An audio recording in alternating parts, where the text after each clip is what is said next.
കലങ്ങി മറിയുന്ന ലോകത്തിൽ കലങ്ങാതെ കുലുങ്ങാതെ ധൈര്യമായിട്ട് കർത്താവിൽ ചാരി നമ്മുടെ യാനം തുടരുവാൻ മക്കൾ പിതാവിന്റെ സന്നിധിയിൽ കടന്നു വരുന്ന അതേ സ്വാതന്ത്ര്യത്തോടും അവകാശത്തോടും കൂടെ കർത്താവിന്റെ പാദപീഠം അണയുവാനായിട്ട് കൂടെ കൂടെ കർത്താവ് നൽകുന്ന നല്ല സന്ദർഭത്തിനായിട്ട് തിരുനാമത്തിന് സ്തോത്രം. ഈ ലേഖനം ക്രിസ്തവ ലേഖനമാണെങ്കിലും ഒരു എഴുത്തുകാരൻ ഇങ്ങനെയാണ് എഴുതിയിരിക്കുന്നത്: ഒത്തുതീർപ്പ് മനോഭാവമില്ലാതെ വിശ്വാസത്തിനായി പോരാടുക. ഒത്തുതീർപ്പ് മനോഭാവമില്ലാതെ വിശ്വാസത്തിനായി പോരാടുക എന്നുള്ളതാണ് ഈ ലേഖനത്തിന്റെ സംക്ഷിപ്ത സമ്മറി. അപ്പോൾ ഒത്തുതീർപ്പുകൾ നിറഞ്ഞ ലോകത്തിലാണ് നമ്മൾ ജീവിക്കുന്നത്. അഡ്ജസ്റ്റ്മെന്റുകൾ ഇല്ലാത്ത ഒരു ജീവിതം അസാധ്യമായിക്കൊണ്ടിരിക്കുന്ന ഒരു കാലഘട്ടത്തിൽ യൂദയുടെ ലേഖനം വളരെ പ്രസക്തമാണ്, കാലിക പ്രസക്തിയുള്ളതാണ് എന്നുള്ളതിന് യാതൊരു സംശയവുമില്ല. നമ്മളത് പഠിക്കുന്നത് ഇങ്ങനെയാണ്. നമുക്കറിയാം, ഇതൊരു പോർക്കളത്തിന്റെ ചിത്രമാണ് വായിക്കുമ്പോൾ നമുക്ക് നൽകുന്നത്.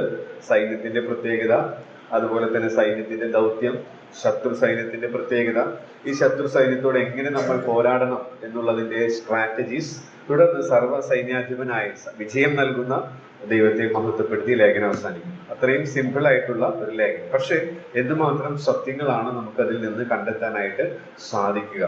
അപ്പോൾ ഞാൻ തീമായിട്ട് എടുത്തത് യൂദയുടെ ലേഖനം സത്യവിശ്വാസം മുറുകെ പിടിച്ച് വിശ്വസ്തരായി ജീവിക്കുക എന്നുള്ളതാണ്. അങ്ങനെയുള്ളവരുടെ ചില പ്രത്യേകതകളാണ് ഞാൻ എൻ്റെ വ്യക്തിപരമായ ജീവിതത്തോടുള്ള ബന്ധത്തിൽ ഇത് തട്ടിച്ചു നോക്കി മനസ്സിലാക്കാൻ ശ്രമിച്ചത്. അതിലെ ഏകദേശം എല്ലാ പാഠങ്ങളും കഴിഞ്ഞു, അവസാന പാഠത്തിൽ തിരികെയാണ്. അതിലെ ചില സബ് പോയിന്റ്സുകളാണ് നമ്മളിപ്പോൾ ചിന്തിക്കുന്നത്. ആദ്യം നമ്മൾ പറഞ്ഞു സുരക്ഷിതരാണ്, രണ്ടാമത് നമ്മൾ അനുസരണമുള്ളവരാണ്, അതെന്തുകൊണ്ടാണെന്നുള്ളതൊക്കെ നമ്മൾ ചിന്തിച്ചതാണ്. ഓർക്കുന്നവരാണ്, അതുപോലെ തന്നെ തിരിച്ചറിയുന്നവരാണ്. ആ തിരിച്ചറിയുക എന്നുള്ളതിൽ തന്നെ നമ്മൾ കഴിഞ്ഞ ആഴ്ചയിൽ ഇത്രയും കാര്യങ്ങൾ ചിന്തിക്കാൻ ഇടയായിട്ട് തീർന്നു. എന്താ തിരിച്ചറിയുന്നത്? 8 മുതൽ 16 വരെ തെറ്റായ ഉപദേശത്തിന്റെ അപകടമാണ്. തെറ്റായ ഉപദേശം നമുക്കിവിടെ കാണുന്നില്ല, പക്ഷെ ആ ഉപദേശമാണ് അവരെ ഇങ്ങനെയുള്ള സ്വഭാവത്തിലേക്ക് നയിക്കുന്നത്. അപ്പോൾ അത് വലിയ അപകടമുള്ളതാണ് എന്നുള്ളതാണ് നമുക്ക് മനസ്സിലാക്കാൻ സാധിക്കുന്നത്. അപ്പൊ അതെന്താ എന്ന് ചോദിച്ചാൽ, നമുക്കറിയാം, അപ്പോസ്തലനായ പൗലോസ് കൊരിന്ത്യർ ലേഖനത്തിൽ വ്യക്തമായി പറഞ്ഞിട്ടുണ്ട്: കാഴ്ചയാൽ നടക്കുക, വിശ്വാസത്താൽ നടക്കുക. ദൈവ പൈതൽ വിശ്വാസത്താൽ നടക്കേണ്ടവരാണ്, കാഴ്ചയാൽ നടക്കേണ്ടവരല്ല. എന്നാൽ ഈ അഭക്തരായ ദുരുപദേഷ്ടാക്കന്മാർ, സഭയിൽ നുഴഞ്ഞു വരുന്ന ദുരുപദേഷ്ടാക്കന്മാർ, അവർ കാഴ്ചയാൽ നടക്കുന്നവരാണ്. അവർ ചെയ്യുന്ന ചില കാര്യങ്ങൾ അവരുടെ സ്വഭാവ സവിശേഷതകളിൽ നിന്നൊക്കെ നമുക്ക് മനസ്സിലാക്കാനായിട്ട് സാധിക്കും. അങ്ങനെ ഒരു 9 ഇംഗ്ലീഷ് അക്ഷരമാലയാണ് സൂചിപ്പിച്ചത്, പക്ഷെ അത് ഓർത്തിരിക്കാനായിട്ട് പ്രയാസമായതുകൊണ്ട് ഞാൻ ഇങ്ങനെ 1, 2, 3, 9 വരെ ചിന്തിച്ചു. ഒരു ആശയം കൂടെ പറഞ്ഞ് 16 വരെയുള്ള ഭാഗങ്ങൾ നിർത്താമെന്നാണ് വിചാരിക്കുന്നത്. 12 മുതൽ 16 വരെയുള്ള വാക്യങ്ങൾ ഞാൻ വായിച്ചപ്പോൾ ഒരു പ്രത്യേകമായ സത്യമാണ് ദുരുപദേഷ്ടാക്കന്മാരിൽ കാണുന്നത്. അത് എന്താ പറയാ, പല രൂപകാലങ്കാരങ്ങളിലൂടെയും അതുപോലെ തന്നെ അവരുടെ പ്രത്യക്ഷമായ സ്വഭാവ സവിശേഷതയിലൂടെ എടുത്തു പറഞ്ഞിരിക്കുന്നത്. അപ്പൊ അതാണ് 10ാമത്തെ കുറിപ്പായിട്ട് കൊടുക്കാനിടയായിട്ട് തീർന്നത്. അത് മറ്റൊന്നുമല്ല, കപടതയുള്ളവരായിരിക്കുക എന്നുള്ളതാണ്. അപ്പൊ ദുരുപദേഷ്ടാക്കന്മാരുടെ മറ്റൊരു പ്രത്യേകത എന്ന് പറയുന്നത്, അല്ലെങ്കിൽ കാഴ്ചയാൽ ജീവിക്കുന്നതിന്റെ മറ്റൊരു ലക്ഷണം എന്ന് പറയുന്നത് കപടഭക്തി എന്നുള്ളതാണ്. കപടഭക്തി അതെങ്ങനെ മനസ്സിലാക്കാൻ സാധിക്കും? കപടഭക്തി എന്നുള്ളത് 12 മുതൽ നമ്മൾ അത് ഇനി ചിന്തിച്ചു വരുമ്പോൾ അത് മനസ്സിലാക്കാനായിട്ട് സാധിക്കും. ഒരു കാപട്യത്തിന്റെ എല്ലാ ഘടകങ്ങളും നമുക്ക് 12ഉം 13ഉം വാക്യത്തിൽ, അതുപോലെ 16ആം വാക്യത്തിലും കാണാനായിട്ട് സാധിക്കും. അപ്പൊ അതിന്റെ അടിസ്ഥാനത്തിൽ കാഴ്ചയാൽ ജീവിക്കുന്ന മറ്റൊരു ലക്ഷണമാണ് കപടതയുള്ളവരായിരിക്കുക എന്നുള്ളത്. അപ്പൊ ഇത് ദുരുപദേഷ്ടാക്കന്മാരുടെ സവിശേഷതയായിട്ട് അറിഞ്ഞതുകൊണ്ട് നമുക്ക് ജാഗ്രതയുള്ളവരായിരിക്കാൻ സാധിക്കുമെങ്കിലും നമ്മോടുള്ള ബന്ധത്തിൽ കാപട്യം നിറഞ്ഞ ജീവിതമാണോ, കപടതയുള്ള ജീവിതമാണോ ഞാനും നിങ്ങളും നയിക്കുന്നത് എന്നുള്ളത് ചിന്തിക്കേണ്ടത് നല്ലതാണ്. 17ാം നൂറ്റാണ്ടിൽ ജീവിച്ചിരുന്ന വൈദ്യശാസ്ത്രജ്ഞനായിരുന്ന സാമുവേൽ റുദർഫോർഡ് പറഞ്ഞിരിക്കുന്നത് ഇങ്ങനെയാണ്: കാപട്യത്തിന്റെ ഒരു അംശമില്ലാത്ത മനുഷ്യരില്ല. നമ്മളെല്ലാവരിലും ഒരു കാപട്യത്തിന്റെ അംശമുണ്ട്. ഒരു വൈദ്യശാസ്ത്രജ്ഞനായിരുന്നു സാമുവേൽ റുദർഫോർഡ്. അദ്ദേഹത്തിന്റെ പുസ്തകം ഞാൻ വായിച്ചിട്ടില്ല, ഒരു ആർട്ടിക്കിൾ, ഒരു എഴുത്തുകാരൻ അദ്ദേഹത്തെ കോട്ട് ചെയ്ത് ഞാൻ വായിച്ചത്. അതിനെ സ്പർശിച്ചപ്പോൾ ഞാൻ കുറിച്ചു വെച്ചത് നിങ്ങളുടെ അടുത്ത് പറഞ്ഞെന്ന് മാത്രമേ ഉള്ളൂ. അപ്പോൾ നമ്മളെല്ലാവരിലും കാപട്യത്തിന്റെ അംശമുണ്ട്. ദുരുപദേഷ്ടാക്കന്മാരിൽ മാത്രമല്ല. അപ്പൊ കർത്താവ് ഏറ്റവും വെറുത്ത ഒരു കാര്യം കൂടിയാണ്. കർത്താവ് പറഞ്ഞു ലൂക്കോസിന്റെ സുവിശേഷം 12-ാം അധ്യായത്തിൽ, പരീശന്മാരുടെ പുളിച്ച മാവായ കപടഭക്തി സൂക്ഷിച്ചു കൊള്ളുകയും. അപ്പോൾ കർത്താവ് സൂക്ഷിക്കുവാനായിട്ട് നമ്മളോട് പറഞ്ഞിരിക്കുന്ന വളരെ ജാഗ്രതയോടുകൂടെ കൈകാര്യം ചെയ്യേണ്ടുന്ന ഒരു വിഷയമാണ്. ഇതെല്ലാം നമ്മിൽ ഉണ്ട്. അതുകൊണ്ട് അത് നമ്മിൽ വളർന്ന് നമ്മെ മലീമസമാക്കാൻ ഇടയാകാതെ നാം സൂക്ഷിക്കേണ്ടത് ആവശ്യമാണ് എന്നുള്ളതാണ്. ദുരുപദേഷ്ടാക്കളുടെ സ്വഭാവവും അവർക്ക് വരുന്ന ശിക്ഷയുമാണ് 12 മുതൽ 16 വരെയുള്ള വാക്യങ്ങളുടെ പ്രതിപാദ്യ വിഷയം. നമ്മൾ വായിച്ചാൽ തന്നെ മനസ്സിലാക്കാനായിട്ട് സാധിക്കും. അതിലെ പ്രയോഗങ്ങളൊക്കെ കാപട്യത്തെ സൂചിപ്പിക്കുന്നത് കൊണ്ടാണ് ഇങ്ങനെയുള്ള ഒരു തലക്കെട്ട് കൊടുക്കാനായിട്ട് ഇടയായിട്ട് തീർന്നത്. ഓക്കെ, അപ്പൊ അതിലെ ഒന്നാമത്തെ കാര്യത്തിലേക്ക് നമുക്ക് വരാം.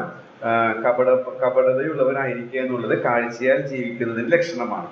അപ്പൊ അതിന്റെ ലക്ഷണങ്ങളായിട്ട് യൂദ ഉപയോഗിച്ചിരിക്കുന്ന ചില രൂപകാലങ്കാരങ്ങൾ നമുക്ക് ഒന്ന് നോക്കാം. ഒന്നാമത് പറയുന്നത് മറഞ്ഞു കിടക്കുന്ന പാറകൾ എന്നാണ്. മറഞ്ഞു കിടക്കുന്ന പാറകൾ നമുക്ക് ആദ്യം തന്നെ 12 മുതൽ 16 വരെ ഒന്ന് വായിക്കാം. 12 മുതൽ 16 വരെ.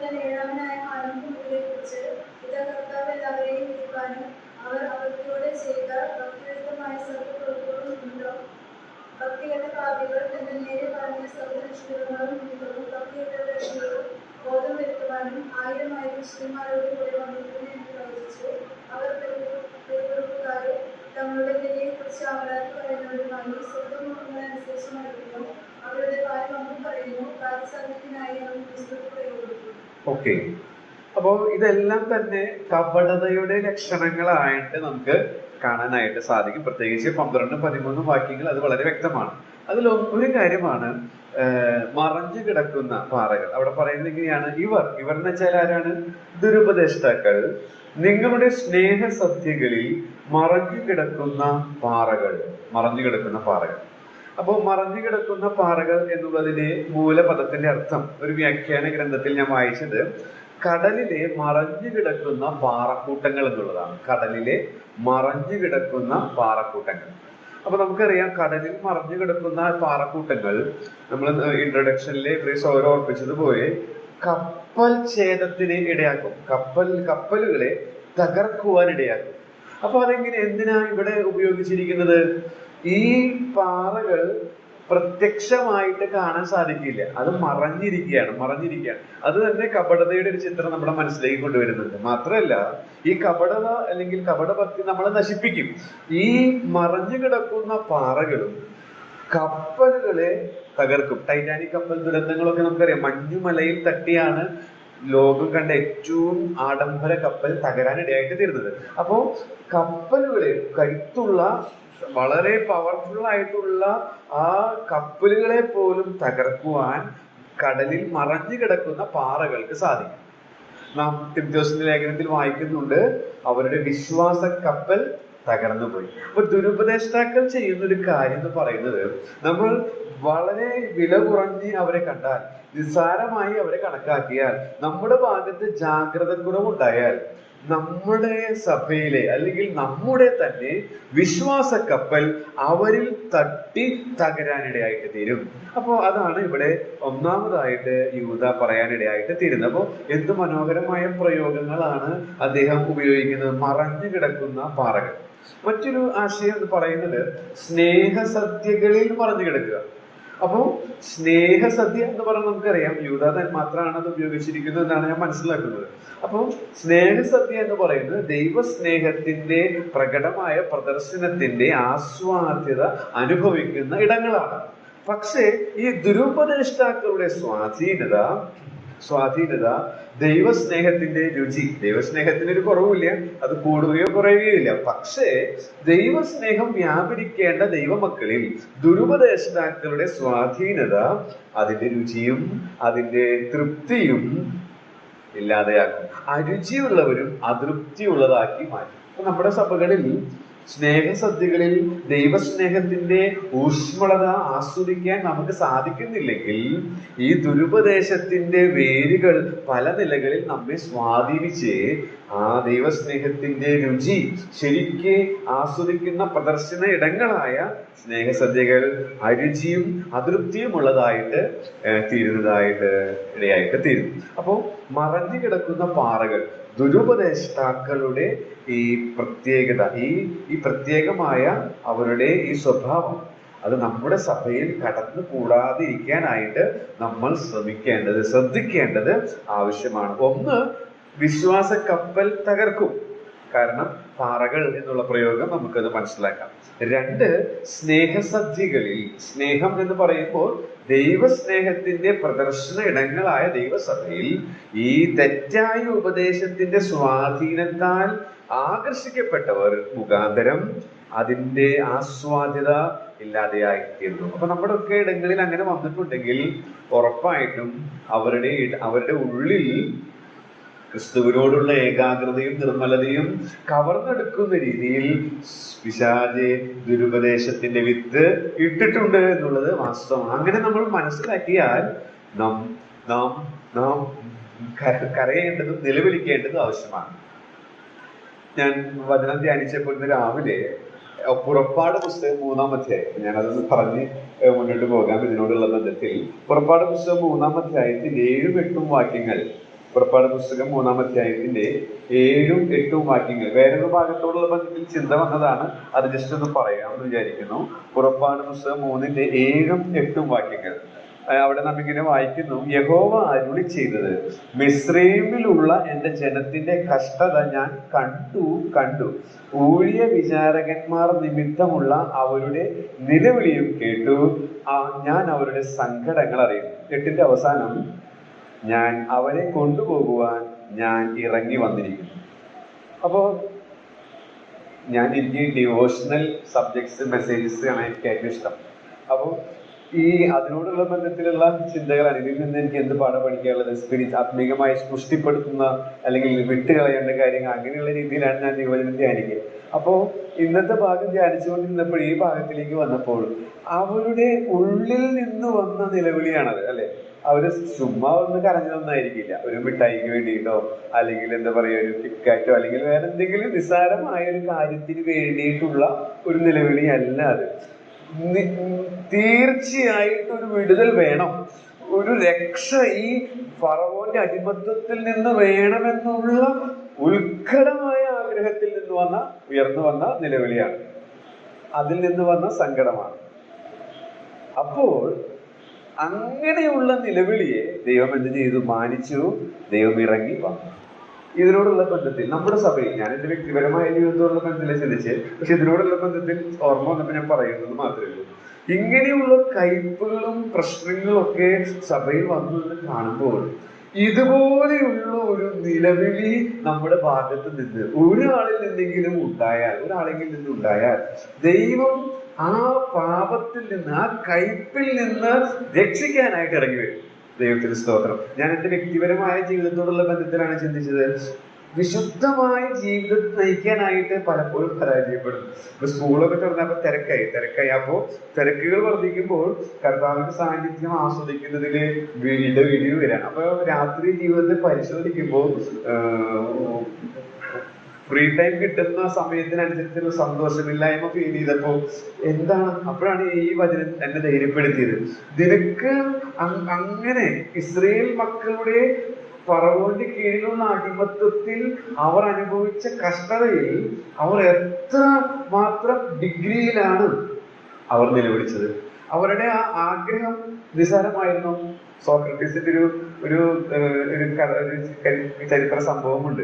ജീവിതത്തിൽ വിജയിക്കാൻ വേണ്ടിയിട്ട് എന്താ ചെയ്യണേ എന്ന് സോക്രട്ടീസിനോട് ശിഷ്യൻ ചോദിച്ചു. അനേക സമയം ചോദിച്ചിട്ടും ഗുരുവായ സോക്രട്ടീസ് ഒന്നും വേണ്ടിയില്ല. കുറച്ച് കഴിഞ്ഞപ്പോൾ സോക്രട്ടീസ് നടക്കാൻ തുടങ്ങി. ഒരു അരുവിയുടെ അടുത്തെത്തി. ശിഷ്യന് തന്നെ പിൻഗമിച്ചിരുന്നു. അങ്ങനെ സോക്രട്ടീസിന്റെ അടുത്ത് വീണ്ടും ഈ ശിഷ്യൻ ഇതേ ചോദ്യം ചോദിച്ചു. സോക്രട്ടീസ് കമ എന്ന അക്ഷരം മിണ്ടുന്നില്ല. ശിഷ്യൻ ചോദിച്ചു, നീ എന്താണ്? അപ്പോൾ സോക്രട്ടീസ് പറഞ്ഞു, ഞാൻ നിന്നോട് പറഞ്ഞില്ലേ, നീ എന്താണ്? അപ്പോൾ സോക്രട്ടീസ് പറഞ്ഞു, കുറച്ച് കഴിഞ്ഞപ്പോ ശിഷ്യൻ അവിടെ നിൽക്കുകയാണ്. ഇന്നത്തെ ശിഷ്യന്മാരാണെങ്കിൽ ചിലപ്പോൾ തെറിയൊക്കെ പറഞ്ഞിട്ട് പോകും, ചിലപ്പോൾ രണ്ടും കൊടുത്തിട്ടൊക്കെ ചിലപ്പോൾ പോയിട്ട് വരും. പക്ഷെ അന്ന് കാലത്ത് അങ്ങനെയല്ലല്ലോ, നൂറ്റാണ്ടുകൾക്ക് മുൻപല്ലേ. അപ്പോ ക്രിസ്തുവിന് മുൻപല്ലേ. അപ്പോ വളരെ ഗുരുശിഷ്യ ബന്ധം നിലനിന്നിരുന്ന ആ കാലഘട്ടത്തില് വളരെ അക്ഷമനായിട്ട് ശിഷ്യനുണ്ട്. കുറച്ച് കഴിഞ്ഞപ്പോൾ സോക്രട്ടീസ് ഈ ശിഷ്യനെ പിടിച്ച് വെള്ളത്തിൽ മുക്കി തന്റെ ശ്വാസം പോയില്ല എന്നുള്ള ആ സന്ദിഗ്ധ ഘട്ടം വന്നപ്പോൾ തന്നെ പിടിവിട്ടു. എന്നിട്ട് ചോദിച്ചു, ഞാൻ നിന്നെ വെള്ളത്തിൽ മുക്കി പിടിച്ചില്ലേ, അപ്പൊ നിന്റെ ശ്വാസം പോയില്ല എന്നുള്ള ആ ഘട്ടം വന്നില്ലേ, അപ്പൊ നീ എന്തിനെ കുറിച്ചാണ് വിചാരിച്ചത്? ഞാൻ വേഗത്തിൽ പറയാൻ സോക്രട്ടീസ് പറഞ്ഞു, എനിക്ക് ഒരു ശ്വാസം കിട്ടിയിരുന്നെങ്കിൽ എന്നുള്ളത്. സോക്രട്ടീസ് പറഞ്ഞു, ജീവിതത്തിൽ വിജയിക്കാൻ ഇത് തന്നെയാണ് വേണ്ടിയത്. എന്താ വേണ്ടിയത്? ശ്വാസമാണ്. ശ്വാസമല്ല, നിന്നെ വെള്ളത്തിൽ മുക്കിപ്പിടിച്ചപ്പോൾ നീ ശ്വാസത്തിന് എത്രമാത്രം അളവിൽ ആഗ്രഹിച്ചത്, അതേ അളവിലുള്ള ആഗ്രഹം നിനക്കുണ്ടെങ്കിൽ നീ വിജയിക്കുമെന്ന് സോക്രട്ടീസ് പറഞ്ഞതായിട്ട് ഞാൻ വായിച്ചിട്ടുണ്ട്. അപ്പൊ ഞാൻ പറഞ്ഞു വന്നത് എന്താ വെച്ചിട്ടുണ്ടെങ്കിൽ, അതേ അളവിലുള്ള നിലവിളി എന്നിലും നിങ്ങളിലും ഉണ്ടെങ്കിൽ, നമ്മുടെ സഭയോടുള്ള ബന്ധം ഇവിടെയാണെങ്കിൽ സഭയോടുള്ള ബന്ധത്തിൽ സ്നേഹസദ്യകളിൽ എന്നുള്ള രീതിയിലാണ് നാം വായിക്കുന്നത്. എന്നാൽ നമ്മുടെ വ്യക്തിപരമായ ജീവിതത്തോടുള്ള ബന്ധത്തിൽ നമ്മുടെ പരിതാപകരമായ അവസ്ഥ കണ്ട് ആ ഇസ്രയേൽ മക്കൾ അവരുടെ കഷ്ടതയിൽ യഹോവയോട് എപ്രകാരമുള്ള അളവിലാണോ നിലവിളിച്ചത്, അതേ അളവിലുള്ള നിലവിളി എന്നിലും നിങ്ങളിൽ നിന്ന് ഉയരുന്നുവെങ്കിൽ തീർച്ചയായിട്ടും ഇറങ്ങി വരുവാൻ മനസ്സുള്ള നമ്മുടെ അരുമനാഥൻ ഇന്നും ജീവിക്കുന്നു എന്നുള്ളതാണ്. മറ്റൊരു കാര്യത്തിനോടുള്ള ബന്ധത്തിൽ ചിന്തിച്ചത്, സ്കൂൾ കാലഘട്ടവുമായിട്ട് ഇത് താരതമ്യപ്പെടുത്തിയാണെങ്കിൽ ഞാൻ ബഹുരൂപത്തിൽ വായിച്ചതാണ്. ഇന്ന് പല വിശ്വാസികളും 2ാം ക്ലാസ്സിൽ 100% നേടി 10-20 വർഷങ്ങളായിട്ട് തുടരുകയാണ്. അദ്ദേഹത്തിന്റെ പ്രയോഗം വളരെ പ്രസക്തമാണ്. പറഞ്ഞത് മനസ്സിലായോ? കാലങ്ങൾ കഴിയുന്നതോറും നമുക്കറിയാം പുരോഗതി ഉള്ളവരായിരിക്കണം നാം വിശുദ്ധ ജീവിതത്തിലൊക്കെ. പണ്ട് തോൽപ്പിക്കപ്പെട്ട അതേ പാപങ്ങൾ വീണ്ടും തോൽപ്പിക്കപ്പെട്ടുകൊണ്ടിരിക്കുകയാണെങ്കിൽ ഇപ്പോഴും നമ്മൾ അതേ സ്റ്റാൻഡേർഡിലാണ്. അതായത് മറ്റൊരു ആംഗിളിലാണ് അദ്ദേഹം അത് പറയുന്നത്. ചിലപ്പോൾ അറിയത്തക്ക രീതിയിലുള്ള കാര്യങ്ങളൊക്കെ ഞാൻ വിജയിക്കുന്നുണ്ട്. അപ്പോൾ ആ അർത്ഥത്തിലാണ് 100% 2ാം ക്ലാസ്സിൽ കിട്ടിയെന്ന് പറയുന്നത്. നമ്മുടെ ബോധ്യമുള്ള അറിയുന്നുള്ള പാപങ്ങളിലൊക്കെ നമ്മൾ ഒരു പരിധി വരെ വിജയിച്ചാണ് പോകുന്നത്. അപ്പോൾ അദ്ദേഹം അതിനോട് താരതമ്യപ്പെടുത്തിയിരിക്കുന്നത്, നീ ഇപ്പോഴും 2ാം ക്ലാസ്സിൽ തന്നെ 100% മേടിച്ചിരിക്കുകയാണ്. എത്ര വർഷം കഴിഞ്ഞു? 10 വർഷം കഴിഞ്ഞു. അത് നമ്മുടെ മക്കളിൽ നിന്ന് പ്രതീക്ഷിക്കുന്നുണ്ടോ? ഇല്ല.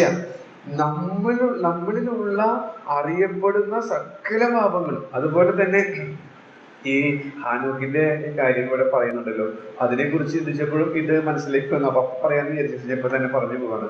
ഹാനോക്ക് അഭക്തിയുള്ള ആ തലമുറയുടെ മധ്യത്തിൽ ദൈവത്തോട് കൂടെ നടക്കുമ്പോൾ ആ വിശുദ്ധിയുടെ മുമ്പിൽ തന്റെ കുറവുകൾ അവന് മനസ്സിലായി അത് നികത്തി അത് ഒഴിവാക്കി വിശുദ്ധിയെ തികച്ച് അവൻ ദൈവത്തോട് ഒടുവിൽ ദൈവം അവനെ എടുത്തുകൊള്ളാനായിട്ട് ഇടയാക്കി. അതാണ് ക്രിസ്തീയ ജീവിതത്തിൽ അനിവാര്യമായിരിക്കുന്നത്. നമ്മൾ വിചാരിക്കുന്ന സോക്കോൾഡ് പാപങ്ങളൊന്നും ചെയ്യാതെ ജീവിക്കുന്നു. അപ്പൊ അതിന്റെ അർത്ഥം 2ാം ക്ലാസ് അല്ലെങ്കിൽ 1ാം ക്ലാസ്സിൽ 100% മാർക്ക് മേടിച്ചിരിക്കുന്നു. ഇപ്പൊ എത്ര വർഷമായി? 10 വർഷമായിട്ട് ആ ക്ലാസ്സിൽ തന്നെയാണ്. അങ്ങനെയല്ല ദൈവം നമ്മെ കുറിച്ച് ആഗ്രഹിക്കുന്നത്. 2ാം ക്ലാസ്സിൽ നിന്ന് 3ാം ക്ലാസ്സിലേക്ക് പോകണം എന്ന് വെച്ചാൽ നാം നമ്മെ തന്നെ പരിശോധിച്ച്, നമ്മുടെ മനോഭാവങ്ങളും ചിന്തകളും ഒക്കെ പരിശോധിച്ച്, ദൈവമേ എന്നിലുള്ള ഈ കറകൾ, എന്നിലുള്ള ഈ കളങ്കങ്ങൾ അത് മാറ്റിത്തരാൻ, അത് വ്യക്തമാക്കി ബോധ്യപ്പെടുത്താനായിട്ട് നാം സങ്കീർത്തനത്തിൽ വായിക്കുന്നത് പോലെ വ്യസനത്തിനുള്ള മാർഗം എന്നിലുണ്ടോ എന്ന് നോക്കി ശാശ്വത മാർഗത്തിൽ എന്നെ നടത്തണേ എന്നുള്ള അഭിനിവേശ, ആ വലിയ പ്രാർത്ഥനാ വാചകം നമ്മിൽ ഉണ്ടാകേണ്ടത് ആവശ്യമാണ്. അപ്പൊ ഇവിടെയുള്ള അവരുടെ പ്രത്യേകത എന്ന് പറയുന്നത്, ദുരുപദേഷ്ടാക്കൾക്ക് അങ്ങനെയുള്ളൊരു വിഷയമൊന്നുമില്ല. അവർ മറഞ്ഞു കിടക്കുന്ന പാറകളാണ്. മറ്റുള്ളവരെ തകർക്കുവാനും അതോടൊപ്പം തന്നെ ദൈവസ്നേഹത്തിന്റെ ആസ്വാദ്യത കെടുത്തിക്കളയാൻ മാത്രമേ അവരുടെ ശുശ്രൂഷകളാൽ സാധിക്കുകയുള്ളൂ. അപ്പൊ നമുക്കുള്ള ഭയനിർദ്ദേശം, നമ്മുടെ ജീവിതം കൊണ്ട് മറ്റുള്ളവരുടെ വിശ്വാസ കപ്പൽ ഒരു കാരണവശാലും തകർക്കുവാനിടയാകരുത്.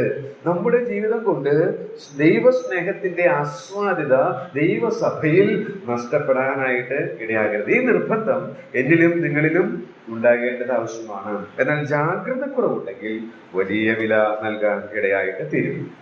ഓക്കെ, 2ാമത്തെ കാര്യത്തിലേക്ക് പോകുന്നു. ഞാൻ അധികം സ്ലൈഡൊന്നും തയ്യാറാക്കാൻ പറ്റിയിട്ടില്ല, അപ്പോൾ കുറിപ്പുകൾ ചെറുതാക്കി ഞാൻ പറയുകയാണ്.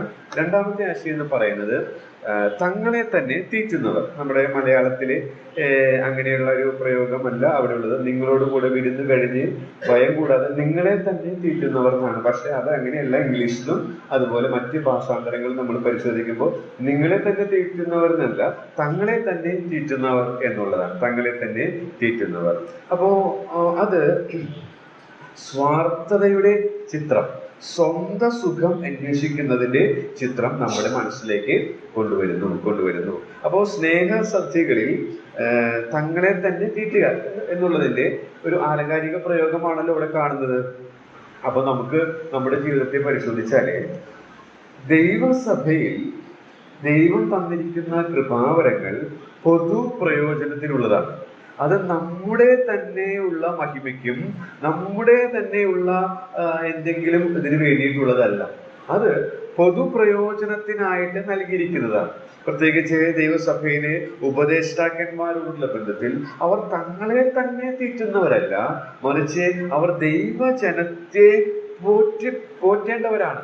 ദൈവജനത്തിന് സമൃദ്ധമായ രീതിയിൽ, ഐശ്വര്യമായ രീതിയിൽ ദൈവവചനം കൊടുക്കേണ്ടവരാണ്. അപ്പൊ ഒരാഴ്ചയിലും ദൈവവചനം ശുശ്രൂഷിക്കുന്നവരുടെ ഉത്തരവാദിത്വം അത് വളരെ വലുതാണ്. ഈ ദുരുപദേഷ്ടാക്കന്മാരെ സംബന്ധിച്ച് അതൊന്നും ഒരു വിഷയമല്ല. അവര് തങ്ങളെ തന്നെ തീറ്റും, സ്വാർത്ഥരാണ്. മാത്രല്ല ഭയമില്ലാതെ എന്നൊരു, ഭയം കൂടാതെ എന്നുള്ള പ്രയോഗം. അവർക്ക് ദൈവഭയമില്ല. തിരുവചനത്താൽ പോഷിപ്പിക്കേണ്ടവർ അവർ തിരുവചനത്താൽ പോഷിപ്പിക്കാതെ സ്വന്തം സുഖം അന്വേഷിച്ച് സ്വാർത്ഥരായിട്ട് പോവുകയാണ്. അപ്പം നമ്മുടെ സഭകളിൽ ദൈവജനം ശുശ്രൂഷിക്കുന്നവരുടെ ഉത്തരവാദിത്വത്തെ ഇത് സൂചിപ്പിക്കുന്നു എന്നുള്ളത് നമുക്ക് മനസ്സിലാക്കാനായിട്ട് സാധിക്കും. മറ്റൊരു കാര്യം അതിനോടുള്ള ബന്ധത്തിൽ പറയാനായിട്ട് ആഗ്രഹിക്കുന്നത്, നമുക്കറിയാം ദൈവവചന ശുശ്രൂഷ ഫലകരമായിട്ട് തീരുന്നത് കർത്താവിന്റെ മാതൃക, പൗലോസിന്റെ ഒക്കെ മാതൃക നമ്മൾ പിന്തുടരുമ്പോഴാണ്. എന്താ അവൻ കണ്ട മാതൃക? നാം അപ്പോസ്തല പ്രവൃത്തികളിൽ വായിക്കുന്നു, ചെയ്തും ഉപദേശിക്കും. നമുക്ക് അറിവുള്ളതാണ്. ചെയ്തും ഉപദേശിക്കും 1-ാം അധ്യായത്തിൽ വായിക്കുന്നത്. അപ്പൊ ദൈവത്തിന്റെ ആത്മാവ് നമ്മളോട് പറയുന്ന സത്യങ്ങൾ അത് അനുസരിച്ചിടുന്നൊരു മനസ്സുള്ളവരായി മനുജന്റേതല്ലിത് പരൻവചനം എന്ന് നമ്മൾ പാടാറുണ്ട്. അപ്പോൾ അനുസരിക്കാനുള്ള മനസ്സോടുകൂടെ ദൈവവചനം പഠിച്ച് അത് അനുസരിക്കും. നമുക്കറിയാം, ഈ പാപം നിറഞ്ഞ ശരീരത്തിൽ, ജഡത്തിൽ നാം ജീവിക്കുമ്പോൾ 100% അസാധ്യമാണ്. പക്ഷെ ദൈവം തന്റെ കൃപയാൽ നമ്മെ സഹായിക്കും. നമ്മുടെ ആ നിലവിളിയുടെ ആത്മാർത്ഥത, ആഗ്രഹം കർത്താവ് കാണും. അങ്ങനെയുള്ള ജീവിതങ്ങൾ, ശുശ്രൂഷകൾ ചെയ്യുമ്പോൾ അത് മറ്റുള്ളവർക്ക് പോറ്റുന്നതായിരിക്കും, പോഷിപ്പിക്കുന്നതായിരിക്കും. എന്നാൽ ഇവിടെയുള്ള ദുരുപദേഷ്ടാക്കന്മാരെ സംബന്ധിച്ച് അവരുടെ ജീവിതം വേറെ, അവർ പറയുന്നത് വേറെ എന്നുള്ളതാണ്. നമ്മളെ സംബന്ധിച്ചും അങ്ങനെ ആകാൻ ഇടയാകരുത്. ഫിലിപ്പി ലേഖനത്തിലും തീത്തോസിന്റെ ലേഖനത്തിൽ നിന്നും ഇതിന് സമാനമായ ആശയങ്ങൾ എടുക്കാൻ സാധിക്കുമെങ്കിലും ഞാൻ അതിന് മുതിരുന്നില്ല. അടുത്തതായിട്ട് നാം വായിക്കുന്നത് 12-ാം വാക്യത്തിൽ തന്നെ കാണുന്ന മറ്റൊരു പ്രയോഗം, അതും കപടതയുള്ളതാണ്. തങ്ങളെ തന്നെ തീറ്റുക എന്ന് പറയുന്നതും അതുപോലെ തന്നെ മറഞ്ഞു കിടക്കുന്ന പാറകൾ എന്ന് പറയുന്നത് പോലെ തന്നെ അവിടെ തന്നെ നമ്മൾ കാണുന്നത് എങ്ങനെയാണ്? ഇവർ നിങ്ങളുടെ സ്നേഹസദ്യകളിൽ മറഞ്ഞു കിടക്കുന്ന പാറകൾ, നിങ്ങളോട് കൂടെ വിരുന്ന് കഴിഞ്ഞ് ഭയം കൂടാതെ തങ്ങളെ തന്നെ തീറ്റുന്നവർ, കാറ്റുകൊണ്ട് ഓടുന്ന വെള്ളമില്ലാത്ത മേഘങ്ങൾ. അപ്പൊ നമുക്കറിയാം ഈ മേഘം ഉണ്ടാവുന്നത് എങ്ങനെയാണ് എന്നൊക്കെ നമ്മൾ സ്കൂളിൽ പഠിച്ചിട്ടുണ്ട്. അപ്പോൾ ഈ മേഘങ്ങൾ എന്ന് പറയുമ്പോൾ നമുക്കറിയാം, മേഘം ഇങ്ങനെ കാർമേഘം കാണുമ്പോൾ ഈ പഠിച്ചിട്ടില്ലെങ്കിൽ പോലും നമുക്കറിയാം, നമ്മുടെ അമ്മച്ചിമാരും അച്ഛന്മാരൊക്കെ പറയും നല്ല മഴക്കാറുണ്ട്, കാർമേഘം കാണുമ്പോൾ മഴക്കാറുണ്ടെന്ന് പറയും, നല്ല മഴ. പക്ഷേ ഇവിടെ പറയുന്ന പ്രയോഗം ശ്രദ്ധിക്കുക, അത് വെള്ളമില്ലാത്ത മേഘങ്ങളാണ്. അപ്പൊ അതിനെക്കുറിച്ച് മൂലഭാഷയിൽ അർത്ഥം വരുന്നത് എങ്ങനെയാണ്? അസ്ഥിരത, പ്രയോജനശൂന്യം. അപ്പൊ ഈ വെള്ളമില്ലാത്ത മേഘങ്ങൾ അവർ പ്രയോജനമില്ലാത്തതാണ്. ഒരു കൃഷിക്കാരനെ സംബന്ധിച്ചിടത്തോളം അവർക്ക് നിരാശയും ദുഃഖവും മാത്രമേ നൽകുകയുള്ളൂ. നമുക്കറിയാം, നാം ദൈവത്തിന്റെ കൃഷി എന്നാണ് നാം ദൈവസഭയെ കുറിച്ച് കൊരിന്ത്യർ ലേഖനത്തിൽ വായിക്കുന്നത്. അപ്പോ നാം അവന്റെ തോട്ടത്തിലെ കൂട്ടുവേലക്കാരാണ്. അപ്പൊ കൂട്ടുവേലക്കാർ എന്നുള്ള നിലയിൽ ഈ മേഘങ്ങളിൽ നിന്ന് സമൃദ്ധമായ മഴ ഒഴിയേണ്ടത് ആവശ്യമാണ്. ആവർത്തന പുസ്തകം 32 അധ്യായത്തിലേക്ക് നിങ്ങളുടെ ശ്രദ്ധ അല്ലെങ്കിൽ മനസ്സ്, ചിന്ത ഇതിനോടൊക്കെ പോയി കാണും എന്ന് ഞാൻ വിചാരിക്കുകയാണ്. ആവർത്തന പുസ്തകം 32:2 നമുക്ക് വായിക്കുമ്പോൾ ഇതിനോട് ചേർത്ത് ചിന്തിക്കാവുന്ന ഒരു വാക്യം അവിടെയുണ്ട്. പലപ്പോഴും നമ്മൾ പ്രാർത്ഥനകളിലൊക്കെ ഉപയോഗിക്കാറുള്ളതാണ്. ആവർത്തനം 32:2 ഒന്ന് വായിക്കാം.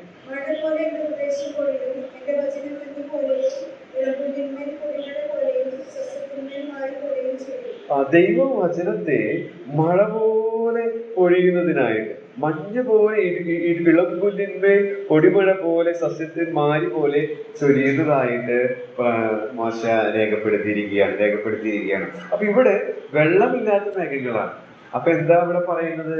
അതിന് തന്നെ ഒരു കപടത നമുക്ക് മനസ്സിലാക്കാൻ സാധിക്കും. ഈ ദുരുപദേഷ്ടാക്കന്മാർക്ക് ദൈവജനത്തിന് കൊടുക്കുവാൻ മഴ പോലെ ഉപദേശം, മാരി പോലെ ഉപദേശം ഇല്ല എന്നുള്ളതാണ്.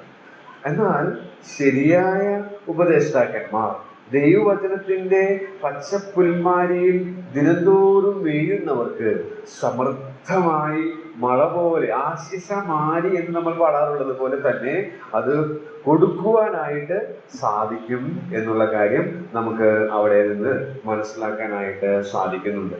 ഒരു എഴുത്തുകാരൻ അതിനെ കുറിച്ച് എഴുതിയിരിക്കുന്നത് ഇങ്ങനെയാണ്: ദൈവവചനം അത് ഹൃദയമാകുന്ന ഹൃദയമാകുന്ന നീർത്തോടില് ഈ ദൈവവചനം നിറയ്ക്കുന്ന ഒരു വിശ്വാസി. അങ്ങനെ ഹൃദയമാകുന്ന നീർത്തോടിൽ ദൈവവചനം ഇങ്ങനെ നിറച്ചിരിക്കുന്ന, ഓരോ ദിവസവും നിറച്ചുകൊണ്ട് ജീവിക്കുന്ന ഒരു വിശ്വാസി. യഹോവയായ ദൈവം സൂര്യനും പരിചയമാകുന്ന നാം സങ്കീർത്തനം 84 വായിക്കും. അപ്പൊ ഈ വചനമാകുന്ന നീർത്തോട് വഹിച്ചുകൊണ്ട് പോകുന്ന വ്യക്തിയുടെ ജീവിതത്തിലേക്ക് ദൈവസന്നിധിയിൽ അവൻ ഇരിക്കുമ്പോൾ ആ സൂര്യൻ അവന്റെ ആ ഹൃദയത്തിലെ വചനമാകുന്ന അരുവിയിൽ അടിക്കുകയാണ്, പ്രകാശം അടിക്കുകയാണ്.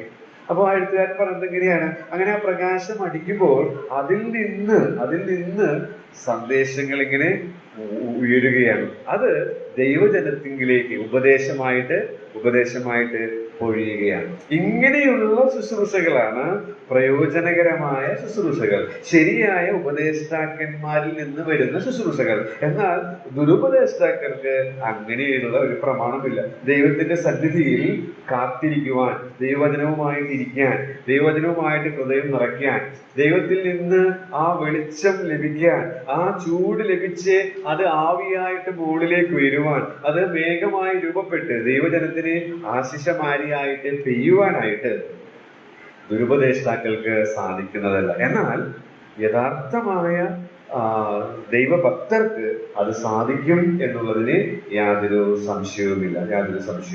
നമുക്കറിയാം, വെള്ളമില്ലാത്ത മേഘങ്ങൾ എന്ന് പറയുമ്പോൾ അത് വെള്ളം തരുന്നില്ല. മാത്രമല്ല മറ്റൊരു കാര്യം കൂടെ ചെയ്യുന്നുണ്ട്. എന്താണെന്ന് പറയാൻ പറ്റുമോ?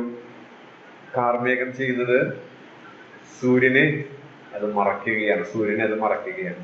അപ്പോ ദുരുപദേഷ്ടാക്കൾ ചെയ്യുന്ന ഒരു കാര്യമാണ്. യാർക്കും ഒരു പ്രയോജനം ഇല്ലെന്ന് മാത്രമല്ല, ദൈവത്തിൽ നിന്ന് നമ്മെ അകറ്റിക്കളയുന്ന ആശയങ്ങളാണ് അവർ നമ്മുടെ ഉള്ളിലേക്ക് കുത്തിവെക്കുന്നത്, കടത്തിവിടുന്നത് എന്നുള്ളത് നാം മനസ്സിലാക്കും. അപ്പൊ എത്ര ശക്തമായ പ്രയോഗങ്ങളാണ് യൂദ തന്റെ തൂലികയിലൂടെ ദൈവജനത്തെ ആ കാലഘട്ടത്തിൽ ഉദ്ബോധിപ്പിച്ചത്.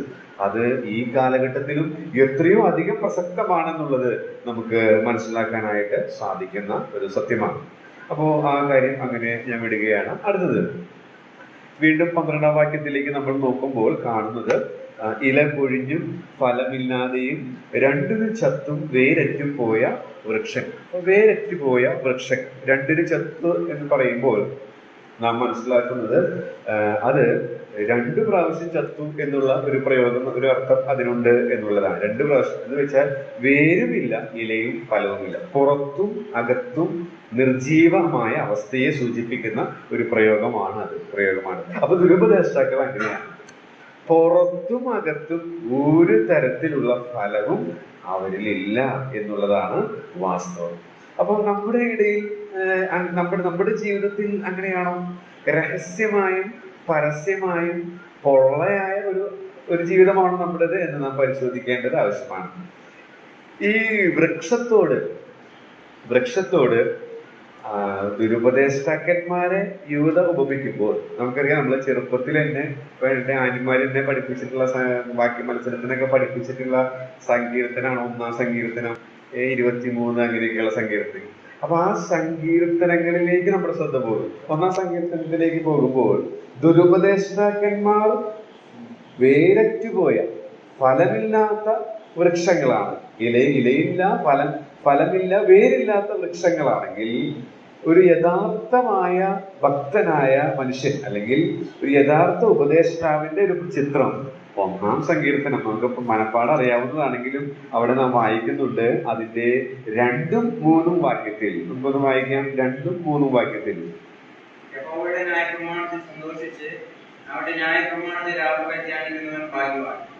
അവൻ ആറ്റുരകത്ത് നട്ടിരിക്കുന്നതും തക്കകാലത്ത് ഫലം കായ്ക്കുന്നതും ഇലവാടാത്തതുമായ വൃക്ഷം പോലെയിരിക്കും. ഓക്കെ, ഇതിന്റെ നേരെ എതിർ വശമാണ് യൂത അനുവാചകരെ ഓർപ്പിക്കുന്നതെങ്കിൽ ഇവിടെ സങ്കീർത്തനക്കാരൻ പറയുകയാണ്, യഥാർത്ഥമായ ഭക്തൻ അവൻ ആറ്റിരകത്ത് നട്ടിരിക്കുന്നതും അതിൽ നിന്ന് വെള്ളം സ്വാംശീകരിക്കാനായിട്ടും അത് മുഖാന്തരം തക്ക കാലത്ത് ഫലം കായ്ക്കും, ഇലവാടില്ല, അങ്ങനെയുള്ള വൃക്ഷമാണ്. അപ്പോ 2 കൂട്ടരെയും വൃക്ഷത്തോട് ഉപമിച്ചിരിക്കും. ഇരമ്യാവിന്റെ പ്രവചനത്തിൽ നമുക്ക് കാണാനായിട്ട് സാധിക്കും. ഞാൻ എടുത്ത് വായിക്കാനായിട്ട് ആഗ്രഹിക്കുന്നില്ല. അപ്പോൾ 2 കൂട്ടരെയും വൃക്ഷത്തോട് ഉപമിക്കുകയാണ്. ഒരു കൂട്ടർ വേരില്ലാത്തതും ഇലയും ഫലവുമില്ലാത്ത 2 വട്ടം ചത്തതിന് തുല്യമായിരിക്കുന്ന ഒരു അവസ്ഥാവിശേഷത്തിൽ മുന്നോട്ട് പോകുമ്പോൾ, മറ്റൊരു കൂട്ടർ തക്ക കാലത്ത് ഫലം കായ്ക്കുകയും ഇലവാടാതെ ഇരിക്കുന്ന ഒരു ചിത്രം. നമ്മൾ തക്ക കാലത്ത് ഈ കാലഘട്ടത്തിൽ തന്നെ നമ്മൾ ആക്കിയിരിക്കുന്ന ഈ സമയത്ത് ഫലം കായ്ക്കുന്നവരാണോ? അതോടൊപ്പം തന്നെ ഇലവാടാത്തവരായ മറ്റുള്ളവർക്ക് കുളിർമയും ആശ്വാസവും നമ്മുടെ ശുശ്രൂഷകളിലൂടെയും നമ്മുടെ ഇടപാടുകളിലൂടെയും നൽകുന്നുണ്ടോ എന്നുള്ളത് നാം നമ്മെ തന്നെ വിലയിരുത്തുന്നത് ഉചിതമാണ് എന്ന് ഞാൻ പറയുക. ഓക്കെ, അപ്പോൾ വേരറ്റുപോയ വൃക്ഷങ്ങൾ എന്നുള്ളത് നമുക്ക് അവിടെ കാണാനായിട്ട് സാധിക്കുന്നുണ്ട്. അടുത്തത് അവിടെ കാണുന്നത് കൊടിയ കടൽ തിരകൾ എന്നുള്ളതാണ്. കൊടിയ കടൽ തിര. അപ്പോ കടൽ തിരയോട് ഉപമിച്ചിരിക്കുകയാണ്, അല്ലെങ്കിൽ ഒരു രൂപകാലങ്കാരം പ്രയോഗിച്ചിരിക്കുകയാണ്. ദുരുപദേഷ്ടാക്കന്മാരെ കടൽ തിരയോട്, എളുപ്പത്തിൽ മനസ്സിലാക്കി, കടൽ തിരയോട് ഉപമിച്ചിരിക്കുന്നു. യെശയ്യാ പ്രവചനം 57:20 വായിക്കേണ്ട, നമുക്കറിയാം, ദുഷ്ടർ കലങ്ങി മറിയുന്ന കടൽ തിര പോലെയാണ്. അപ്പൊ കലങ്ങി മറിയുന്ന കടൽ തിര, അത് എന്റെ മനസ്സിലേക്ക് കൊണ്ടുവരുന്നത് നമ്മുടെ നാട്ടിൽ സുനാമി, ജപ്പാനിലെ ഉണ്ടായ ആ സുനാമിയുടെ തരംഗങ്ങൾ ആഞ്ഞടിച്ച സമയത്ത് ഞങ്ങളുടെ സുവിശേഷകനായ ടീമുടെ പരസ്യ പ്രവർത്തനങ്ങളിൽ ഓൾ കേരളയിൽ പോണ സമയത്ത് ഞങ്ങൾ കൊല്ലത്തിന്റെ തീരത്തൊക്കെ അതിനോടടുത്ത സമയത്ത് പോയി. അപ്പൊ ഞങ്ങൾ ആ പ്രദേശത്ത് പരസ്യങ്ങൾ നടത്താനായിട്ട് പോയപ്പോൾ ശരിക്കും കടൽ തിര പ്രക്ഷുബ്ധമാകുമ്പോൾ ഉണ്ടാകുന്ന കടൽ തീരം കണ്ടത് എനിക്ക് ഓർമ്മയുണ്ട്. നമുക്കറിയാം, അത് വളരെ മലീമസമായിരിക്കും. കടൽ തിരക്ക് അതിൽ തന്നെ ശക്തി ഉണ്ടെങ്കിലും ഇവിടെ പറയുന്ന കടൽ തിര നാം വായിച്ചത് എങ്ങനെയാണ്? തങ്ങളുടെ നാണക്കേട് നുരച്ചു തള്ളുന്ന കൊടിയ കടൽ തിര.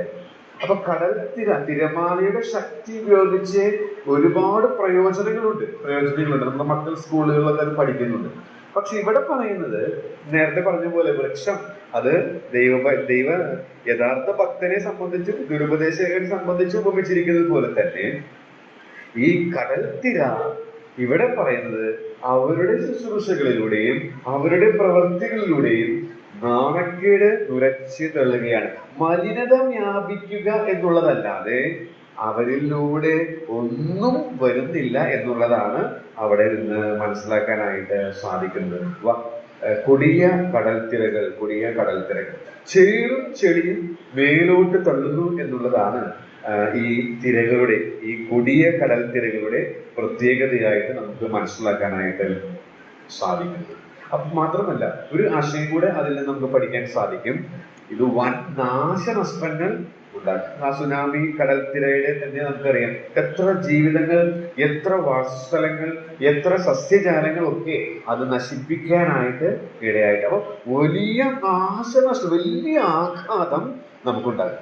ദുരുപദേഷ്ടാക്കന്മാരും ചെയ്യുന്നത് തന്നെയാണ്. നാം അത് ലാഘവത്തോടെ എടുക്കുക. ഇതൊന്നും നമ്മുടെ ഇടയിലേക്ക് വരില്ല. ഇതൊക്കെ 1-ാം നൂറ്റാണ്ടിൽ ഉണ്ടായതല്ലേ എന്ന് വിചാരിച്ച് നാം ലാഘവത്തോടെ എടുത്താൽ, നാം ഓരോരുത്തരും, അല്ലെങ്കിൽ നമുക്ക് ഉപദേശിമാരുണ്ട്, നമുക്ക് സുവിശേഷകന്മാരുണ്ട്, നമുക്ക് ശുശ്രൂഷകന്മാരുണ്ട്, നമുക്ക് ഇടയന്മാരുണ്ട്, അവരൊക്കെ ഉള്ളത് കൊണ്ട് പേടിക്കണ്ട എന്ന് വിചാരിച്ച് ഓരോ വിശ്വാസിയും, സാധാരണ വിശ്വാസികളായി നാം ലളിതമായ രീതിയിൽ മുന്നോട്ട് പോയാൽ വലിയ നാശനഷ്ടങ്ങൾ നമുക്ക് സംഭവിച്ചിട്ടായിരിക്കും നമുക്ക് തിരിച്ചറിവുണ്ടാവുക. പക്ഷെ അതിനു മുൻപ് നമുക്ക് ബുദ്ധിയുപദേശത്തിനായിട്ട് തിരുവെഴുത്തുകൾ നൽകിയിരിക്കുകയാണ്. കടൽത്തിരകൾ പോലെ, കൊടിയ കടൽത്തിരകൾ പോലെ വലിയ നാശനഷ്ടങ്ങൾ വരുത്തുന്നതാണ് ദുരുപദേശം. മാത്രമല്ല അത് നമ്മെ മലിനമാക്കുന്ന ദുർഗന്ധം വമിപ്പിക്കുന്നതാണ്. അത് മനസ്സിലാക്കി നമ്മൾ കേൾക്കുന്ന ഉപദേശങ്ങൾ, ഇപ്പൊ യൂട്യൂബും സോഷ്യൽ മീഡിയ ഒക്കെ ഇതുണ്ട്. അപ്പോ വളരെയധികം തെറ്റായ കാര്യങ്ങളാൽ ആകൃഷ്ടരായി ആ ഉപദേശത്താൽ സ്വാധീനിക്കപ്പെടാനുള്ള സകല സാധ്യതയുണ്ട്. അതുകൊണ്ട് ശരിയായ കാര്യങ്ങൾ മനസ്സിലാക്കുവാനായിട്ടുള്ള ഒരു ശ്രമം ഈ നാളുകളിൽ അധികമായിട്ട് നമ്മിൽ നിന്ന് ഉണ്ടാകേണ്ടത് ആവശ്യമാണ്. അടുത്തത് നമ്മവിടെ വായിക്കുന്നത് അതിന്റെ 13-ാമത്തെ വാക്യത്തിൽ തന്നെ നാം വായിക്കുന്നത്, തങ്ങളുടെ നാണക്കേട് തുരച്ചു തള്ളുന്ന കൊടിയ കടൽ തിരകൾ, അടുത്ത് സദാകാലത്തേക്കും അന്ധതമസ് സൂക്ഷിച്ചു വെച്ചിരിക്കുന്ന വക്രഗതിയുള്ള നക്ഷത്രങ്ങൾ. വക്രഗതിയുള്ള നക്ഷത്രങ്ങൾ എന്നുള്ളത് ഉൽക്കകളെ സൂചിപ്പിക്കുകയാണ്. നമുക്കറിയാം അതിന്റെ മൂലഭാഷയിൽ അതേ ആശയം തന്നെയാണ് വരുന്നത്. സാധാരണ നമ്മൾ കാണുന്ന നക്ഷത്രങ്ങളല്ല. ആ കാലഘട്ടത്തിൽ ഇന്നത്തെ പോലെയുള്ള ടെക്നോളജി, സാങ്കേതിക വിദ്യകളൊന്നും വികാസം പ്രാപിക്കാതിരുന്ന ആ കാലഘട്ടത്തിൽ നക്ഷത്രങ്ങളെയൊക്കെ ആശ്രയിച്ച് നാം മത്തായി 2-ൽ വായിക്കുന്നുണ്ട്, നക്ഷത്രം നോക്കി അല്ലെങ്കിൽ നക്ഷത്രം കണ്ടതുകൊണ്ട് അവർ അത്യന്തം സന്തോഷിച്ചു. അപ്പോ ആ ആസ്ട്രോണമേഴ്സിനെ സഞ്ചരിക്കാൻ, വഴി കാണിക്കാനായിട്ട് ആ നക്ഷത്രം മതിയായതായിരുന്നു. അപ്പോ അങ്ങനെയുള്ള ആ കാലഘട്ടത്തിൽ യാത്രയ്ക്ക് നക്ഷത്രങ്ങൾ അനിവാര്യമായിരുന്ന, സഹായിച്ചിരുന്ന കാലഘട്ടത്തിൽ ഇവിടെ പറയുന്നത് ഇത് വക്രഗതിയുള്ളതാണ്. എന്ന് വെച്ചാൽ അത് ലക്ഷ്യം തെറ്റിക്കുന്ന നക്ഷത്രങ്ങൾ. അപ്പൊ നക്ഷത്രങ്ങളല്ല. നമുക്കറിയാം വലിയ പാറകളൊക്കെ ബഹിരാകാശത്തുണ്ട്, ശൂന്യാകാശത്തുണ്ട്. അതിങ്ങനെ വരും, ഉൽക്കകൾ എന്നാണ് പറയുക. ചിലപ്പോൾ അത് അന്തരീക്ഷത്തിൽ തന്നെ കത്തി ചാമ്പലായിട്ട് വരും. ചിലത് വന്ന് ഭൂമിയിൽ പതിക്കും, വലിയ ഗർത്തങ്ങൾ അത് സൃഷ്ടിക്കും എന്ന് നമ്മൾ പഠിച്ചിട്ടുള്ളതാണ്. അപ്പൊ ഇത് അങ്ങനെയുള്ള ഫ്രിക്ഷനൊക്കെ ആ സ്പേസിൽ ഉണ്ടാകുമ്പോൾ ചെറിയൊരു ലൈറ്റ് ഉണ്ടായി, പക്ഷെ അപ്പൊ തന്നെ അത് കെട്ടുപോകും. അപ്പൊ നമ്മള് ആ കത്തണ സമയത്ത് കണ്ടെങ്കിൽ നമ്മൾ വിചാരിക്കുന്നത് നക്ഷത്രമാണ്, പക്ഷെ ശരിക്കും അതൊരു നക്ഷത്രമേ അല്ല. അപ്പൊ അങ്ങനെയുള്ളവരാണ് ദുരുപദേഷ്ടാക്കൾ എന്നാണ് ഇവിടെ യൂദ പറയുന്നത്. എന്ന് വെച്ചാൽ ശരിയായ ലക്ഷ്യത്തിലേക്ക് മറ്റുള്ളവരെ കൊണ്ട് നയിക്കുകയില്ല. ശരിയായ ലക്ഷ്യം എന്താ? ക്രിസ്തുവിനെ പ്രസാദിപ്പിക്കുക. അതാണ് എന്റെ ജീവിതത്തിന്റെ ലക്ഷ്യമെന്ന് അപ്പോസ്തലനായ പൗലോസ് 2 കൊരിന്ത്യർ 5:7 വായിക്കുന്നുണ്ട്. ഞങ്ങൾ ശരീരത്തിൽ വസിച്ചാലും ശരീരം വിട്ടാലും അവനെ പ്രസാദിപ്പിക്കുന്നവർ ആകുവാൻ അഭിമാനിക്കുന്നു. POC ഭാഷയിൽ ഞാൻ തോന്നുന്നു, അവനെ പ്രസാദിപ്പിക്കുകയാണ് ഞങ്ങളുടെ ജീവിതത്തിന്റെ ലക്ഷ്യം. അപ്പൊ അതായിരുന്നു പൗലോസിന്റെ ഒക്കെ ലക്ഷ്യം എന്ന് പറയുന്നത്. പക്ഷെ ദുരുപദേഷ്ടാക്കന്മാർ അങ്ങനെ ഒരു ലക്ഷ്യമൊന്നുമില്ല. ദൈവജനം അവരെങ്ങനെ ജീവിച്ചാലും അവർക്കൊരു വിഷയവുമില്ല എന്നുള്ളതാണ് അവിടെ നമുക്ക് മനസ്സിലാക്കാനായിട്ട് സാധിക്കും. ഒരു എഴുത്തുകാരൻ എഴുതിയിരിക്കുന്നത് ഇങ്ങനെയാണ്: വിശ്വസിക്കാനും ആശ്രയിക്കാനും കൊള്ളരുതാത്തൊരു ചിത്രമാണ് നമുക്ക് നൽകുന്നത്. വിശ്വസിക്കാനും ആശ്രയിക്കാനും ദുരുപദേഷ്ടാക്കന്മാരെ കൊള്ളുകയില്ല എന്നുള്ളതാണ് വക്രഗതിയുള്ള നക്ഷത്രങ്ങളുടെ ഉപമാനത്തിൽ നിന്ന് നമുക്ക് പഠിക്കാവുന്ന ഒരു കാര്യം എന്ന് പറയുന്നു. അടുത്തതായിട്ട് ന്യായവിധി ഉള്ളവർ എന്നുള്ളതാണ്. അത് ഈ ആശയം അവിടെ ക്രോഡീകരിക്കുകയാണ്, ഉപമാനം അവിടെ ക്രോഡീകരിച്ചു. എന്നാൽ 14-15 വാക്യത്തിൽ നാം വായിക്കുന്നത് ആദാം മുതൽ 7-ാമനായ ഹാനോക്കിനെ കുറിച്ച് പറഞ്ഞിരിക്കുന്ന ഒരു പ്രവചനത്തെ കുറിച്ചാണ്. തിരുവഴുത്തിലെ നമ്മൾ കാണുന്നില്ല. എന്നാൽ യൂദ ദൈവാത്മാവിനാൽ അങ്ങനെ രേഖപ്പെടുത്തിയിരിക്കുകയാണ്. അങ്ങനെ ഹാനോക്ക് പ്രവചിച്ചിരുന്നു. എന്താ പ്രവചിച്ചിരുന്നത്? ന്യായവിധിയുടെ ചിത്രമാണ് അവിടെ നമുക്ക് 15-ാം വാക്യത്തിൽ കാണുന്നത്. കർത്താവ് വരും, അഭക്തിയോടെ ചെയ്ത ഭക്തിവിരുദ്ധമായ ആ പ്രയോഗങ്ങൾ ആവർത്തിച്ചു വരുന്നതായിട്ട് 15-ാം വാക്യത്തിൽ കാണാനായിട്ട് സാധിക്കുന്നുണ്ട്. അങ്ങനെ ഭക്തി കെട്ട പാപികൾക്ക് അവർ പറഞ്ഞ സകല നിഷ്ഠൂരങ്ങൾ, ക്രൂരമായ വാക്കുകൾ നിമിത്തം ഭക്തി കെട്ടവരെ ബോധം വരുത്തി 1000 വിശുദ്ധന്മാരോട് കൂടെ വന്നിരിക്കുന്നു എന്ന് പ്രവചിച്ചു. അപ്പോ അതിൽ നമ്മെ പഠിപ്പിക്കുന്നത് ഈ ദുരുപദേഷ്ടാക്കന്മാർക്ക് അവർ ഇപ്പോൾ വിജയാളികളായിട്ട് ജീവിക്കണ്ടായിരിക്കും. അവരുടെ പണം കൊണ്ടും അവരുടെ സ്വാധീനം കൊണ്ടും അവരുടെ കഴിവ് കൊണ്ടും മിടുക്ക് കൊണ്ടും ഒക്കെ അവർ മറ്റുള്ളവരാൽ സ്വാധീനമൊക്കെ ചെലുത്തി അങ്ങനെ പോകുന്നവരായിരിക്കും. പക്ഷേ അവരുടെ അവസാനം ശക്തമായ വലിയൊരു ന്യായവിധി അവരെ കാത്തിരിപ്പുണ്ടെന്നുള്ള വലിയൊരു മുന്നറിയിപ്പാണ് അവിടെ യൂദ നൽകുന്നത്.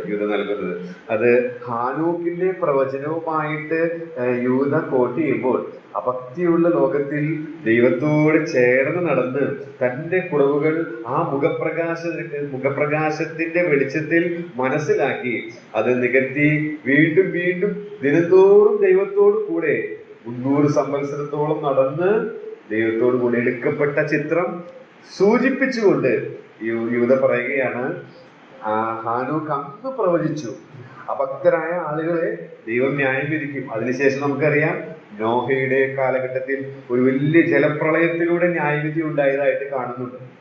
അതുപോലെ തന്നെ ഈ ദുരുപദേഷ്ടാക്കന്മാരെയും ഇപ്പോൾ അവർ വിജയാളികളായിട്ട് തീർന്നെങ്കിലും അൾട്ടിമേറ്റ്ലി ആത്യന്തികമായി അവർക്ക് വലിയൊരു ന്യായവിധി വരുന്നുണ്ട് എന്നുള്ള കാര്യമാണ് ഇവിടെ യൂദ ഓർമ്മിക്കുന്നത്. മാത്രമല്ല മറ്റൊരു കാര്യം കൂടെ അവിടെ നമുക്ക് കാണുന്നു സാധിക്കുന്ന 16-ാം വാക്യത്തിൽ, അത് അഭക്തിയുടെ ലക്ഷണം. അഭക്തിയിൽ രസിക്കുന്നവരാണ് ഈ ദുരുപദേഷ്ടാക്കന്മാർ എന്ന് പറയുന്നത്. അഭക്തിയിൽ രസിക്കുക നമ്മുടെ വായിക്കുന്നത് പിറുപിറുപ്പുള്ളവരാണ്. പിറുപിറുപ്പ് വരുന്നത് എങ്ങനെയാണ്? നന്ദിയില്ലാത്ത ജീവിതത്തിൽ നിന്നാണ്.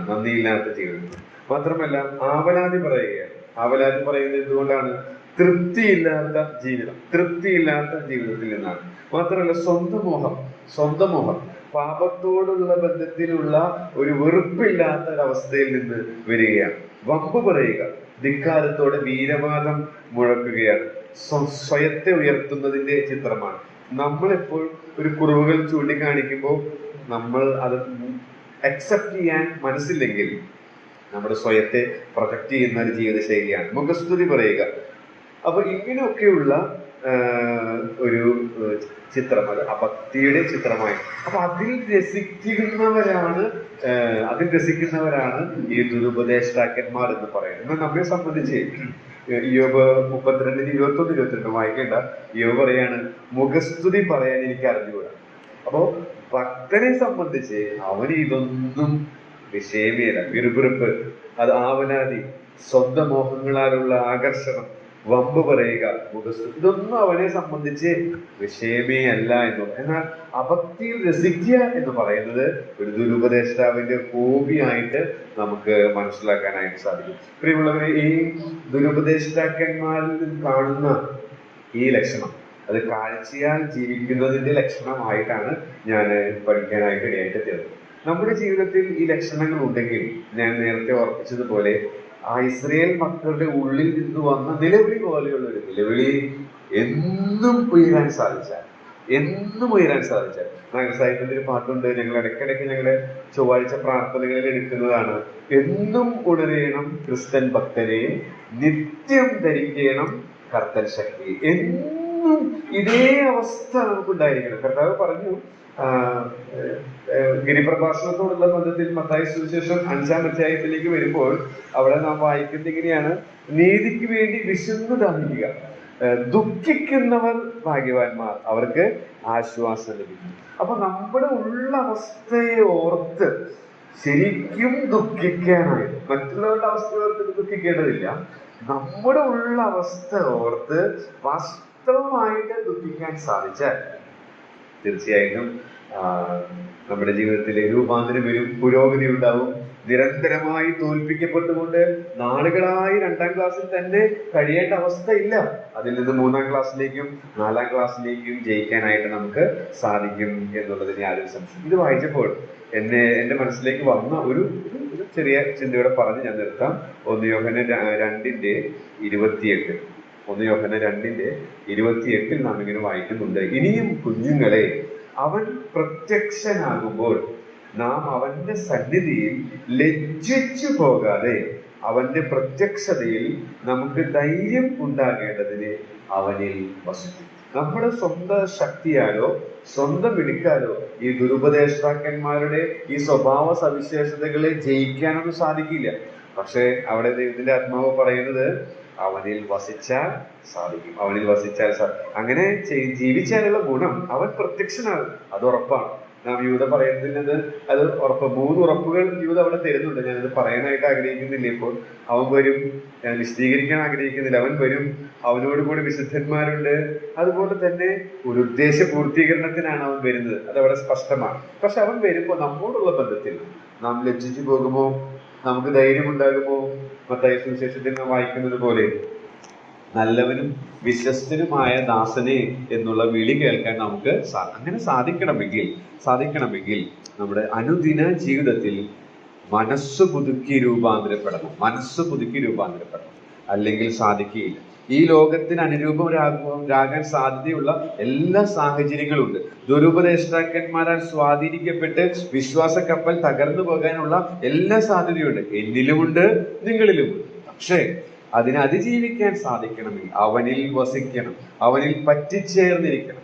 ആ രീതിയിൽ നാം ജീവിക്കുമ്പോൾ അവൻ വരുമ്പോൾ നാം ലജ്ജിച്ചു പോകാതെ ധൈര്യത്തോടു കൂടെ അവന്റെ മുമ്പിൽ നിൽക്കാൻ നമുക്ക് സാധിക്കാതിനായിട്ട് വചനം പറഞ്ഞതിനെയും കേട്ട നിങ്ങളെയും ദൈവത്തിന്റെ ആത്മാവ് സഹായിക്കുമാണ്.